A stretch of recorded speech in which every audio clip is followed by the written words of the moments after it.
অভিশপ্ত শয়তান থেকে মহান আল্লাহর নিকট আশ্রয় চাই। সকল প্রশংসা সমগ্র বিশ্বের প্রতিপালক মহান আল্লাহর জন্য। রাহমান ও রাহিম আল্লাহ তাআলার নামে সূরা আল কারিয়াহ এর বাংলা সরল অনুবাদ শুরু করছি। কিয়ামত। কিয়ামত কি? কোন বস্তু আপনাকে জানাবে কিয়ামত কি? যেদিন মানুষেরা হবে বিক্ষিপ্ত উড়ন্ত পোকার মতো এবং পাহাড়গুলি হবে রঙিন পশমের মতো।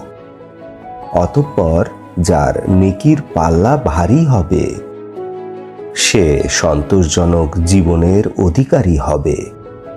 অতঃপর যার নেকির পাল্লা হালকা হবে তার মা হবে হাবিয়া। আপনি কি করে জানবেন হাবিয়া কি?